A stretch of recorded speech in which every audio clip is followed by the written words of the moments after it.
बना के उसको हमने भानुमति का कुंबा नाम दिया और राजस्थान को लूटने का काम किया। राजस्थान में 112 लोग अपने आप को मुख्यमंत्री बनाए हुए हैं और दुर्भाग्य देखिए राजस्थान की जनता का कि यहां मात्र सरकार को बचाने के लिए 112 लोगों को मुख्यमंत्री बना दिया।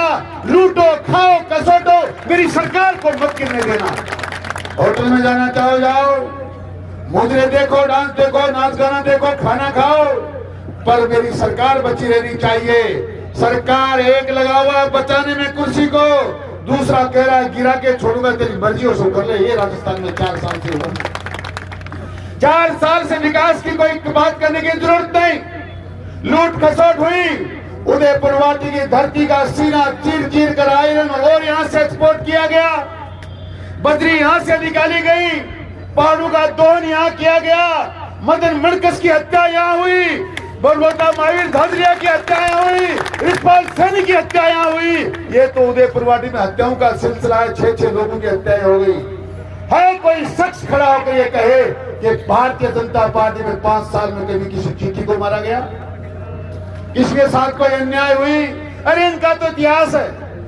परम आदरणीय इंद्र सिंह जी के हाथ पैर तोड़ने वाले लोग, पोक में इंद्र सिंह जी की हत्या करने वाले लोग, किशोरपुरा में शंकर लाल सैनी शर्मा सरपंच के हाथ पैर तोड़ने वाले लोग आज उदयपुर वाटी का नेतृत्व कर रहे हैं। इससे बुरी बात कोई हो नहीं सकती।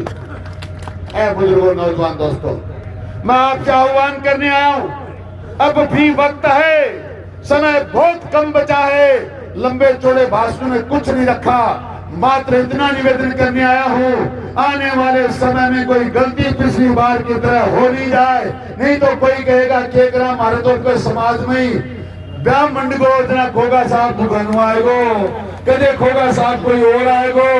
इन बातों में कुछ नहीं रखा है, मात्र 1, 2, 4 बातें आपके सामने रखना चाहता हूं। कई बार व्यक्ति लोग कहते हैं यार एक पर जीत को उसने जीत जाए। एक कवि ने बड़ी जोरदार 4 लाइनें लिखी हैं।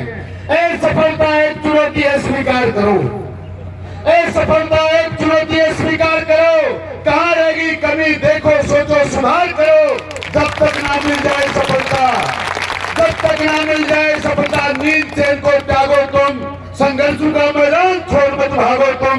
जब तक जब कुछ किए बिना तो जय जयकार नहीं होती, कोशिश करने वालों की कभी हार नहीं होती।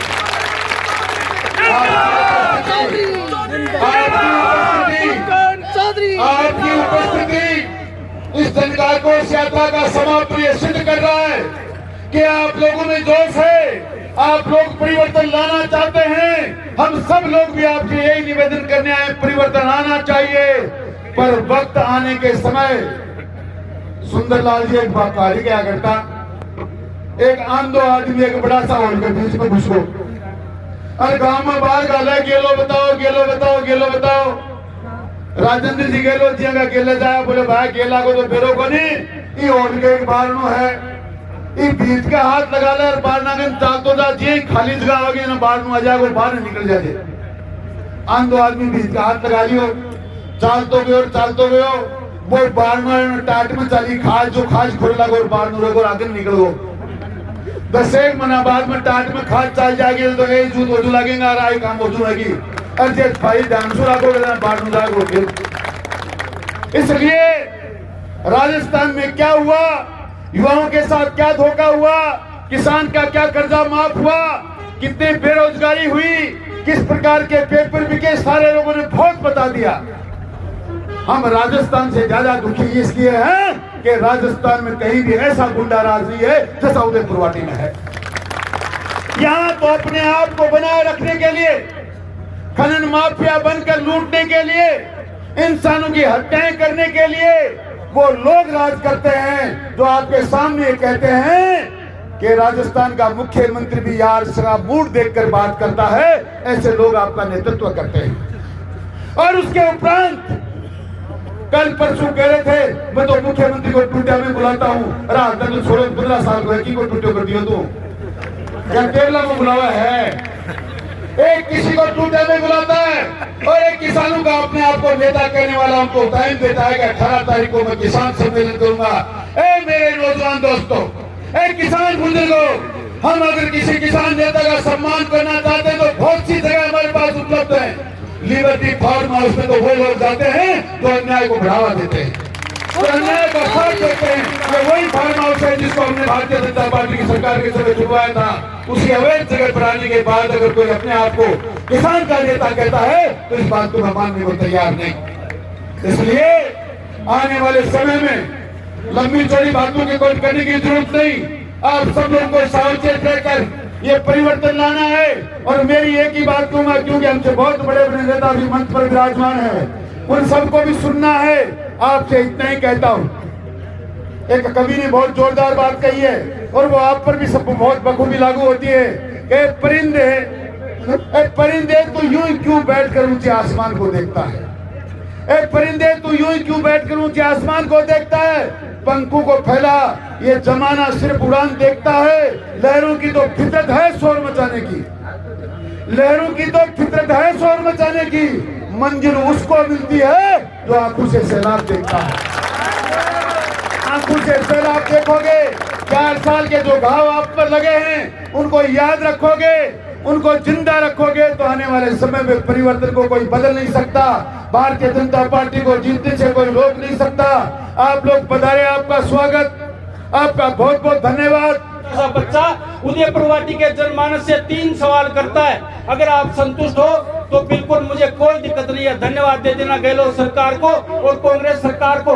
मैं पूछना चाहता हूं, 2018 में जब ये सरकार आई तो गहलोत सरकार ने और कांग्रेस सरकार ने किसानों के साथ, इस किसान के साथ जो जमीन का सीना चीर के निकालता है अपने हिस्से की रेटी, जो बेईमानी और 4 नंबर की कमाई और 2 नंबर की कमाई से अपना पेट नहीं पालता, उस किसान को कहा था कि आपका अगर हमारी सत्ता आई तो हम 10 दिन में कर्जा माफ कर देंगे। ईमानदारी से आप खड़ा करना हाथ, आपका कर्जा माफ हुआ या नहीं? अगर हुआ है तो मुझे कोई दिक्कत नहीं है, और नहीं हुआ तो हाथ हिला के एक बार इस मंच को यकीन दिलाएं कि आपका कर्जा माफ नहीं हुआ। दूसरा मैं कहता हूं, जो किसान इस पूरे देश के पेट की मशीन चलाता है और घर का चूल्हा जलाता है, उस गरीब किसान, मजलूम किसान के साथ इसने धोखा किया। कांग्रेस गवर्नमेंट ने धोखा किया। ये नौजवान यहाँ पर बैठे हैं, ईमानदारी से पूछना चाहता हूँ, कोई राजनीतिक भाषा और राजनीतिक भाषण मत समझना। आप लोगों को कहा गया था अगर सरकार बन गई और 2018 में हम सत्ता में आए तो हमारा आपको घर बैठे 3500 रुपए बेरोजगारी भत्ता देंगे। ईमानदारी से बताना उदयपुर वाटी में कितने लोगों को बेरोजगारी भत्ता मिल रहा है? अगर मिल रहा है तो चिट्ठी लिख के धन्यवाद दे देना गहलोत सरकार को। हमें कोई फर्क नहीं पड़ता। किसान के साथ धोखा, नौजवान के साथ धोखा। और तीसरा जो इस देश के काम आती है, गरीब के काम आती है, अमीर के काम आती है, शहरी के काम आती है, ग्रामीण के काम आती है, झोंपड़े में काम आती है और महलों में काम आती है, जो बिजली है और किसान के खेत में काम आती है। उन्होंने कहा था हम सत्ता में आ गए तो 4-5 साल तक बिजली का एक नया पैसा भी बिल का नहीं बढ़ाएंगे। शासन चला इस प्रदेश में, जिस प्रकार के धोखे के साथ युवाओं को के साथ धोखा करके, किसानों के साथ धोखा करके ये राजस्थान की सरकार 4 साल पहले सत्ता में आई। मित्रों, आप सब जानते हो, और जैसे ही सत्ता में आई अपने वादे इरादे जो युवाओं के साथ किए, जो किसानों के साथ किए, वो पूरा करने की तो दूर की बात, इस प्रकार से युवा के साथ, इस प्रकार से किसान के साथ व्यवहार किया जैसे सौतेली माँ व्यवहार करती है। आप सब लोग जानते हो। युवा भाइयों से कहना चाहता हूँ, आप सब लोग पीढ़ी तो मुझे पता है कि जिस प्रकार का पेपर माफिया इस राजस्थान में पिछले 4 साल से सक्रिय है, कोई ऐसी परीक्षा नहीं हुई भारत के लोकतांत्रिक इतिहास में। राजस्थान ऐसा पहला राज्य इन 4 सालों में बना है जब कोई भी परीक्षा बिना लीक के कोई पूर्ण रूप से संपन्न हुई। ये एक उदाहरण है। आप सब जानते हैं कि जिस प्रकार से इन 4 सालों में इस सरकार के दामन पे जो दाग लगे हैं, छोटी छोटी बच्चियों के रेप के बलात्कार की चित्कारियां पूरे राजस्थान में सुनाई देती है। इस सरकार के दामन में पूरी रूप से दाग लगे हुए। मित्रों, आप सब जानते हैं हमारे पास की घटना, नीम का थाना की घटना आपने 2 साल पहले सुनी हुई होगी।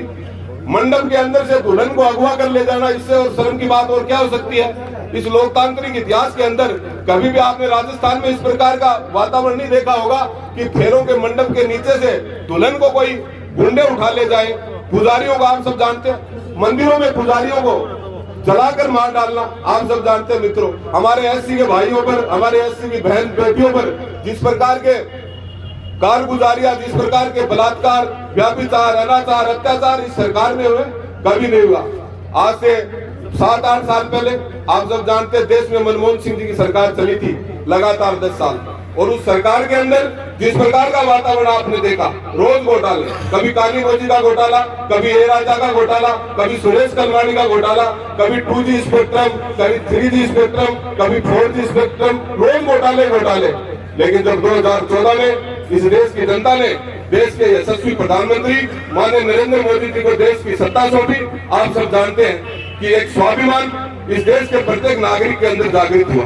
आप सब लोग इस चीज को जानते हैं। मित्रों, हम सब लोग किसान बिरादरी से आते हैं कि हमारा जिला पूरा किसानों का जिला है, और जब किसान के पसीने की बूंद इस धरती पर गिरती है तो धरती अन्नपूर्णा बनती है।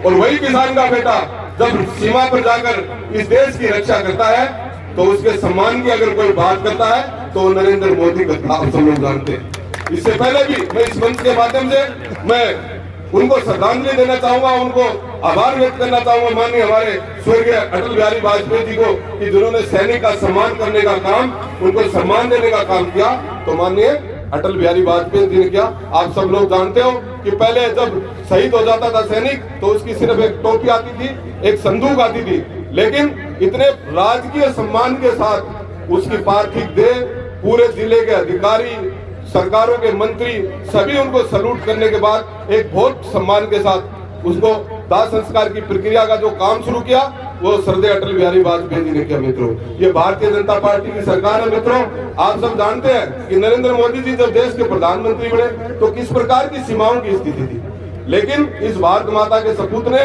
सीमाओं की जो रक्षा करी। महाभारत के अंदर पितामह भीष्म ने कहा था कि देश की सीमाएं माता के वस्त्रों के समान होती है, और इसलिए प्रत्येक पुत्र का ये कर्तव्य बनता है कि वो माता के वस्त्रों की रक्षा करे। और उस रक्षा करने का काम, सीमाओं को अगर रक्षा करने का काम अगर किसी ने किया तो माननीय नरेंद्र मोदी जी ने किया। मित्रों, मैं ज्यादा नहीं बोलूंगा, दो बात यहाँ के स्थानीय विषय पर आपके समक्ष रखूंगा। आपका यहाँ विधायक आप सब जानते हैं जो अभी यात्रा निकल रही है विकास की। मित्रों, इस प्रकार का व्यक्ति जिसका कोई दीन नहीं, जिसका कोई ईमान नहीं, मैं आपसे पूछना चाहता हूँ, आदमी और इंसान जानवर में क्या फर्क है? आदमी और जानवर में सिर्फ इतना ही फर्क है कि आदमी के सिद्धांत होते हैं, उसके विचार होते हैं, उसके प्रिंसिपल्स होते हैं, लेकिन ऐसा व्यक्ति जो अपने जिसका ना कोई सिद्धांत है, न कोई विचार है, न कोई आचार है, गंगा जी में गंगादास और जमुना जी में जमुनादास। आप सब लोग जानते हैं कि जिस प्रकार का वातावरण यहाँ के विधायक ने पिछले 4 साल में जो करप्शन का खुला नंगा नाच हो रहा है, मैं आप लोगों से हाथ जोड़कर विनती करना चाहता हूं कि 2023 में चूकना मत। भारतीय जनता पार्टी का कमल का फूल यहाँ से खिलाओगे तो इसके मुंह में हाथ डालकर जो 4 साल में इसने खाया है उसको वापस निकालने का काम करेंगे। मैं आपको विश्वास के साथ इस बात को कह सकता हूँ। आपने बचपन में हमारे एक कहावत आपने सुनी होगी कि खच्चर गति खेच दे और पर खोया मैं ऐस दे। तो मैं आपको विश्वास के साथ कहता हूं कि राजस्थान में भारतीय जनता पार्टी की सरकार बनेगी और यहां से विधायक भारतीय जनता पार्टी का जीत का जाएगा।